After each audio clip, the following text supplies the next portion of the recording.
안녕하세요. 저는 서울대학교 22학번 건축학과 한동준입니다.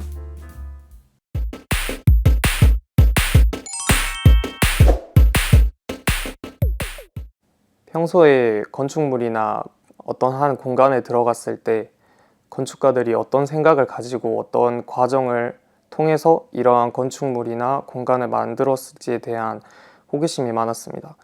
이러한 과정에서 도시는 무엇으로 사는가라는 책을 읽으면서 그 호기심은 더 커져만 갔고 이러한 일에 종사해보고자 하는 욕심이 생겼습니다. 이에 관련해서 배우고자 한다면 최고의 대학에서 제 꿈을 펼치고 싶었기 때문에 서울대학교 건축학과를 진학하기로 했습니다. 저는 서울대학교를 수시 일반 전형으로 지원하여 학교를 진학을 하게 되었습니다.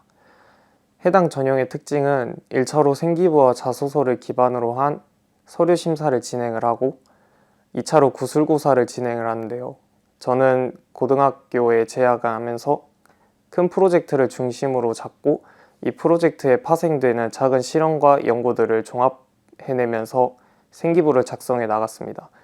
구술고사와 같은 것은 서울대 홈페이지에 게시되어 있는 기출고사를 다 풀어보고 검토해 보면서 실제 학교 친구들과 팀을 만들어서 서로 돌아가면서 자신이 풀이했던 문제들을 앞에서 발표해보고 서로 피드백해주는 방식으로 면접을 준비하였습니다. 저는 제 생활기록부가 서울대가 추구하는 가치관과 잘 부합했다고 생각했습니다.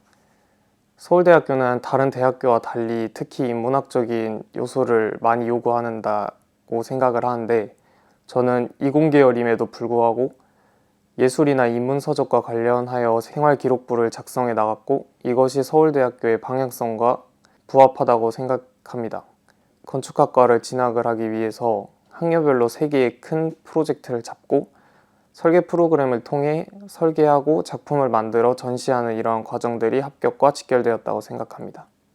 1학년 때는 학교에 문제가 되는 공간을 설정을 해서 그 문제를 해결하는 방식으로 그러한 프로젝트를 진행했고요. 2, 3학년 때는 도시농업과 도시 재설계를 테마로 하여서 연구를 진행했습니다. 입시에서 가장 중요한 것은 바로 내신 성적이라고 할 수 있습니다. 일단 내신 성적을 갖추어야 선택할 수 있는 대학의 폭이 넓어지기 때문인데요. 가장 중요한 것이 그래서 성적이라고 생각합니다. 자신이 주어진 성적에서 상위권 대학을 가고자 할 때 생활기록부나 자기소개서가 그 역할을 한다고 생각합니다. 특히 생활기록부를 쓰기 위해 필요한 소스들은 자신이 수업이나 대회 및 프로젝트에서 참여하면서 작성한 포트폴리오가 기반이 되는데요. 저 같은 경우 모든 포트폴리오를 프로젝트별로 작성한 이후에 저장하고 이후 생활기록부를 작성하는 기간의 포트폴리오를 보면서 작성하기 좋은 결과물들을 선정하면서 생활기록부를 작성했습니다. 이번 수능에서 저는 영어 1등급을 받았습니다.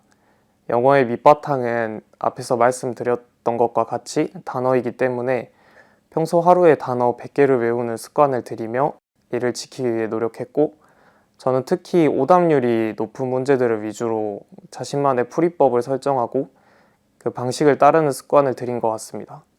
수능이라는 시험의 특수성이 있기 때문에 어떠한 변수가 있을지도 모르는 상황에서 제가 설정한 공부 방식을 맞춰서 지키려고 노력을 했고 수능이 얼마 남지 않은 기한 동안에는 실제 상황과 같이 환경을 조성한 상태에서 여러 번 시뮬레이션을 돌려봤던 기억이 있습니다. 자는 시간, 일어나는 시간 포함해서 수능 시간표대로 생활하려고 노력을 많이 했습니다.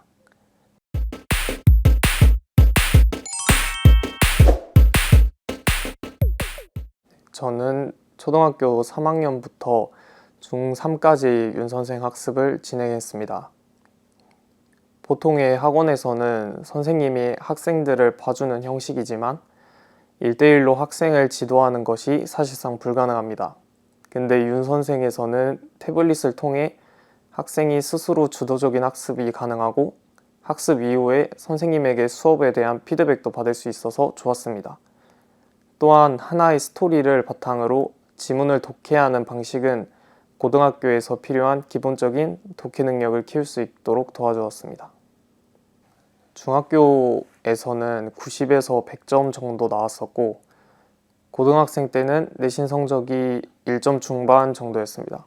영어 내신에서 지문을 읽어내는 능력과 암기 능력을 요구하는데 윤선생 학습에서 기본적인 독해 능력을 갖추게 해주었습니다. 또한 지문에서 특정한 문법 요소를 선생님들이 자세히 설명해 주시고 기록해 주셔서 암기할 때도 많은 도움이 되었습니다. 저는 초등학생 때는 무엇보다 단어를 암기하는 습관을 가지는 게 중요하다고 생각합니다. 제 개인적으로는 영어는 단어가 약 8할 정도 지분을 차지한다고 봅니다. 단어를 알아야 독해를 시작할 수 있고 독해를 해야 문제를 풀 수 있듯이 단어를 알고 외우는 것이 영어 공부의 첫걸음이라 할 수 있기 때문에 이러한 중요한 것을 초등학생 때부터 습관을 들이면 좋을 것 같다고 생각합니다.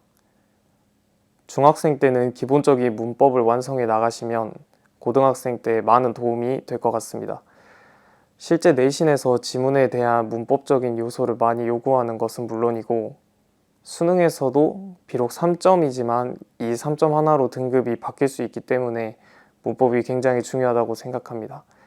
실제 문법 문제는 영역이 한정적이기 때문에 미리 중학생 때 공부를 해두시면 고등학생 때 따로 시간을 들이지 않고 다른 공부에 더 투자할 수 있는 시간을 가질 수 있기 때문에 중학생 때 미리 문법 공부를 끝내 놓으시면 좋을 것 같습니다.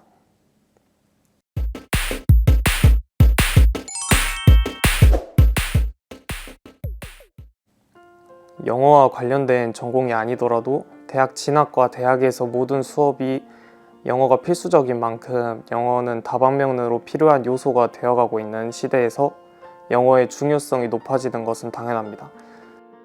교양 수업에서는 보통 영어 원서로 수업을 진행을 하기 때문에 영어가 밑바탕이 되어야 그 교양 수업 진도를 따라갈 수 있고 이해하는 데도 훨씬 수월하다는 것을 느꼈습니다.